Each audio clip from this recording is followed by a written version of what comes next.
ឆ្នាំ2021នេះក្រសួងបរិស្ថាននឹងបង្រៀននៅតំបន់លំហែបៃតងមួយទៀតគឺនៅក្នុងតំបន់ឧទ្យានជាតិកែបតែម្ដងដើម្បីធ្វើការពង្រីកនៅសេដ្ឋកិច្ចនៅក្នុងតំបន់តាមរយៈការទាញយក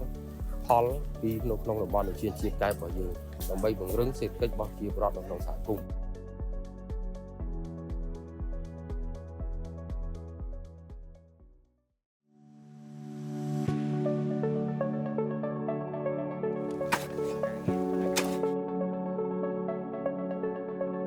បណ្ដោះកូនឈើនៃមន្ទីរបរិស្ថានខេត្តកែបស្របតាមយុទ្ធសាស្ត្រចក្រារបស់ក្រសួងបរិស្ថាន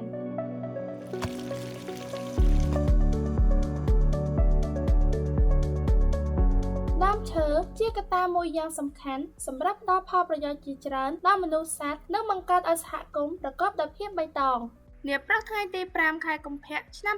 2025កន្លងទៅនេះមន្ទីរបរិស្ថានខេត្តកែបបានបណ្ដោះកូនឈើមួយចំនួនបន្ថែមទៀតដោយមានការចូលរួមដោយលោកអិនសាវប្រធានមន្ទីរបរិស្ថានខេត្តកែបនិងក្រុមការងារទាំងអស់លោកគ្រូអ្នកគ្រូព្រមទាំងសិស្សនិស្សិតសាលាបច្ចេកទេសដុនបូស្កូខេត្តកែបផងដែរ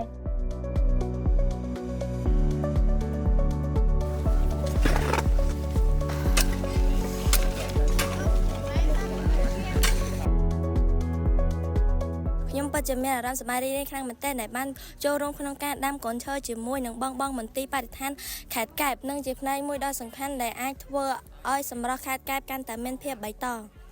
ខ្ញុំបាទពិតជាមានអារម្មណ៍រំភើបរីករាយខ្លាំងមែនទែនដែលបានចូលរួមចំណែកបណ្ដោះកូនឈើជាមួយនឹងមន្ទីរបរិស្ថានខេត្តកែបក្នុងការជួយអភិរក្សបណ្ដោះព្រៃឈើឡើងវិញ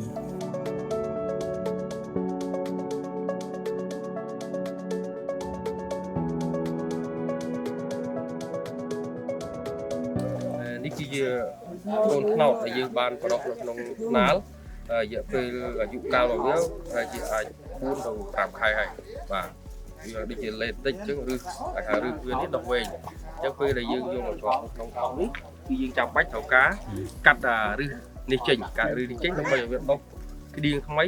ហើយធ្វើឲ្យថ្នោតនោះលូតលាស់បានល្អបាទកាលណាយើងដាក់ឬនេះបានថាវាលេងលូតលាស់ឲ្យទៅមុខទៀតវាមានប្រយោជន៍ទៀត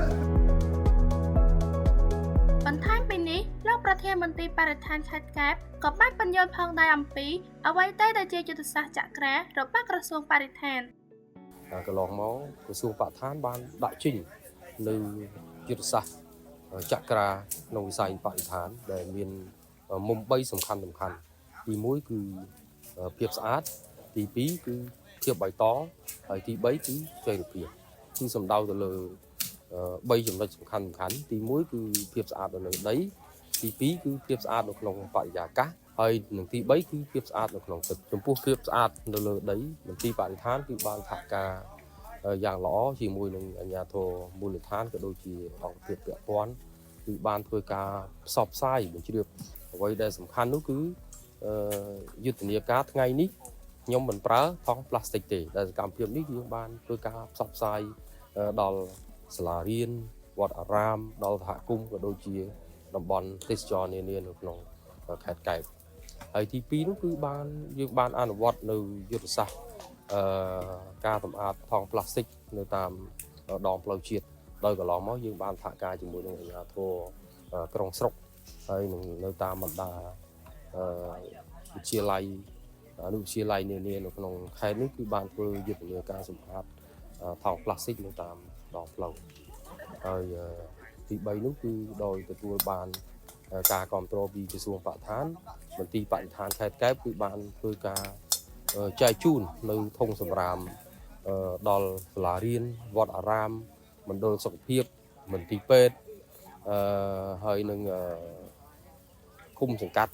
ដោយក្នុងមួយអង្គភាពទទួលបានធុងសម្រាមចំនួន3ធុងដោយសកម្មភាពនេះយើងបានអនុវត្តកន្លងរួចទៅហើយនេះគឺជាភាពស្អាតនៅលើដីដែលយើងបានអនុវត្តកន្លងមកហើយចំពោះភាពស្អាតនៅក្នុងបរិយាកាសនោះគឺមន្ទីរបរិស្ថានដោយបានទទួលនៅឧបករណ៍ពិនិត្យគុណភាពខ្យល់ស្វ័យប្រវត្តិពីក្រសួងបរិស្ថាននោះកន្លងមកគឺយើងបានបំពាក់នៅឧបករណ៍ត្រួតពិនិត្យគុណភាពខ្យល់នៅក្នុងមូលដ្ឋានខេត្តកែបចំនួន2ទីតាំងដើម្បីធ្វើការតាមដាននៅគុណភាពខ្យល់នៅក្នុងមូលដ្ឋានខេត្តកែបនេះ ដោយក្នុងនោះដែររាជរដ្ឋាភិបាលបានដាក់ចេញនៅយុទ្ធសាស្ត្រគឺមិនអនុញ្ញាតឲ្យមានរោងចក្រឧស្សាហកម្មធុនធ្ងន់នៅលើទឹកដីខេត្តកែបនេះទេហើយដើម្បីរក្សានៅនិរន្តរភាពខ្យល់ស្អាតនៅក្នុងទឹកដីខេត្តកែបនេះមន្ទីរក៏បានសហការជាមួយនឹងអាជ្ញាធរមូលដ្ឋានគឺបានចុះធ្វើការណែនាំដល់ប្រជាពលរដ្ឋមិនអោយគាត់ធ្វើការដុតសម្រាមដុតជីងច្រាំងឬក៏ដុតសំណល់ផ្លាស្ទិកនានាដែលនាំឲ្យមានបង្កឲ្យមានផ្សែងបំពុលដល់បរិយាកាសឡើងបាទទី3នោះគឺភាពស្អាតនៅក្នុងទឹកបាទភាពស្អាតនៅក្នុងទឹកដោយមូលដ្ឋានខេត្តកែបនេះគឺពុំមានរោងចក្រសហគ្រាសដែលបញ្ចេញនៅសំណល់ឧស្សាហកម្មទឹកកខ្វក់នានាចូលទៅក្នុងប្រភពទឹកសាធារណៈទេបាទហើយកន្លងមកមន្ត្រីជំនាញរបស់យើងគឺតែងតែធ្វើការចុះអប់រំណែនាំផ្សព្វផ្សាយដល់ប្រជាពលរដ្ឋដែលមានមូលដ្ឋានអាជីវកម្មនៅតាមមាត់សមុទ្រនោះគឺតម្រូវឲ្យគាត់ទុកដាក់នៅសម្រាមសំណល់រាវរបស់គាត់គឺបានត្រឹមត្រូវដោយធ្វើការណែនាំមិនអនុញ្ញាតឲ្យមានការបញ្ចេញសំណល់រាវចូលទៅក្នុងទឹកទេហើយមុំទី2គឺភាពបៃតងនៅក្នុងការអនុវត្តនៅមុំទី2នៃយុទ្ធសាស្ត្រចក្រារបស់វិស័យបរិស្ថាននេះកន្លងមកមន្ទីរបរិស្ថានបានសហការជាមួយនឹងអាជ្ញាធរមូលដ្ឋានគឺបានធ្វើការទប់ស្កាត់បាន 100% នៅបទល្មើសផ្សេងៗនៅក្នុងតំបន់ឧទ្យានជាតិកែបរបស់យើងនេះបាទកន្លងមកគឺថាយើងមន្ត្រីឧទ្យានុរក្សរបស់យើងគឺធ្វើការចុះល្បាតជាប្រចាំទប់ស្កាត់បាននៅរាល់បទល្មើសផ្សេងៗដូចជាការករណីការកាប់រៀនព្រៃអីនេះគឺយើងកាត់បន្ថយបានស្ទើរតែ 100% នៅក្នុងមូលដ្ឋានឧទ្យានជាតិកែបរបស់យើងបាទដើម្បីរក្សាបាននៅនិរន្តរភាពកន្លងមកមន្ទីរបរិស្ថានគឺបានរៀបចំឲ្យមានថ្នាលបដោះកូនឈើហើយក្នុងមួយឆ្នាំមន្ទីរបរិស្ថានបានបដោះកូនឈើដើម្បីធ្វើការចែកជូនដល់ប្រជាពលរដ្ឋដោយឥតគិតថ្លៃនេះចំនួនពី3ទៅ5 ម៉ឺនដើមហើយនៅក្នុងផែនការសម្រាប់ឆ្នាំ2026នេះមន្ទីរគ្រោងនឹងបដោះកូនឈើចម្រុះឲ្យបាន 50000 ដើមដើម្បីធ្វើការចែកជូនដល់បងប្អូនជាពលរដ្ឋក៏ដូចជាសហគមន៍នៅដើមរដូវវស្សាខាងមុខនេះបាទដោយធ្វើការចែកជូនដោយឥតគិតថ្លៃជាក់ស្ដែងនៅក្នុងថ្ងៃនេះគឺបងប្អូននិស្សិតសាលាដុនបូស្កូបានចូលរួមបដោះកូនត្នោតក៏ដូចជាកូនឈើចម្រុះផ្សេងនៅក្នុងថ្នាលបដោះកូនឈើយើងនេះបាទហើយនៅក្នុងនោះដែរគឺការទប់ស្កាត់នៅភ្លើងឆេះព្រៃនារដូវប្រាំងនេះក៏មន្ទីរគឺបានចុះធ្វើការផ្សព្វផ្សាយណែនាំដល់បងប្អូនជាពលរដ្ឋដែលមានដីចម្ការក៏ដូចជាមានផ្ទះនៅក្បែរជាប់នឹងតំបន់ឧទ្យានជាតិកែបនេះឲ្យគាត់មានការចូលរួមទប់ស្កាត់នៅសកម្មភាពនៃភ្លើងឆេះព្រៃនៅក្នុងតំបន់ឧទ្យានជាតិកែបនេះគឺជាភាពបៃតងដែលយើងបានអនុវត្តនៅក្នុងដែនដីឧទ្យានជាតិកែបរបស់យើងហើយទី3គឺចីរភាពនោះគឺហើយថ្មីនេះក្រសួងបរិស្ថាននៅក្នុងឆ្នាំ2026នេះក្រសួងបរិស្ថាននឹងបង្រីកនៅតំបន់លំហែបៃតងមួយទៀតគឺនៅក្នុងតំបន់ឧទ្យានជាតិកែបតែម្ដងក្នុងនេះគឺជាយុទ្ធសាស្ត្រដ៏ល្អដើម្បីធ្វើការពង្រីកនៅសេដ្ឋកិច្ចនៅក្នុងតំបន់តាមរយៈការទាញយក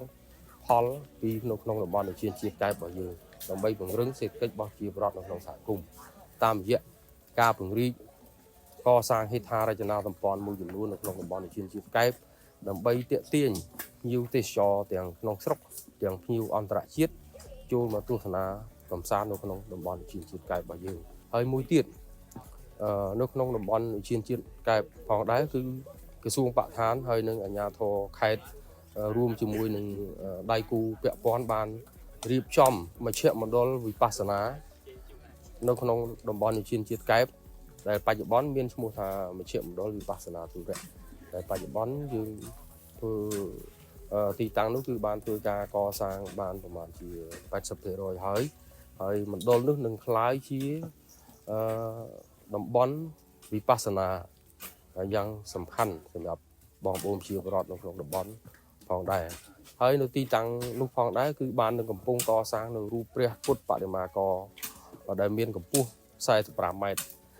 បាទនៅលើកំពូលភ្នំកែបតែម្ដងហើយយើងសង្ឃឹមថាទីតាំងនោះទៅថ្ងៃអនាគតនឹងក្លាយជាតំបន់ទេសចរវប្បធម៌មួយដ៏សំខាន់នៅក្នុងទឹកដីខេត្តកែបនេះដែលនឹងយើងសង្ឃឹមថានឹងអាចស្រូប